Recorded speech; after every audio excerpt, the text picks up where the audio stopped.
కీర్తనల గ్రంథము 101వ అధ్యాయం. నేను కృపను గూర్చియు న్యాయమును గూర్చియు పాడెదను. యెహోవా, నిన్ను కీర్తించెదను. నిర్దోష మార్గమున వివేకముతో ప్రవర్తించెదను. నీవు ఎప్పుడు నా యొద్దకు వచ్చెదవు? నా ఇంట యథార్థ హృదయముతో నడుచుకొందును. నా కన్నుల ఎదుట నేను ఏ దుష్కార్యమును ఉంచుకొనను. భక్తి మార్గము తొలగినవారి క్రియలు నాకు అసహ్యములు, అవి నాకు అంటనీయను. మూర్ఖచిత్తుడు నా యొద్ద నుండి తొలగిపోవలెను, దౌష్ట్యమును నేననుసరింపను.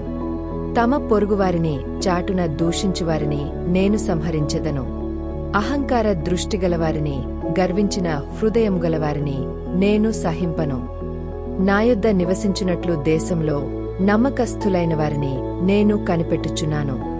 నిర్దోష మార్గమందు నడచువారు నాకు పరిచారకులగుదురు. మోసము చేయువాడు నా ఇంట నివసింపరాదు. అబద్ధములాడువాడు నా కన్నుల ఎదుట నిలువడు. యెహోవా పట్టణములో నుండి పాపము చేయువారి నందరినీ నిర్మూలము చేయుటకే దేశమందలి భక్తిహీనులందరినీ ప్రతి ఉదయమున నేను సంహరించెదను.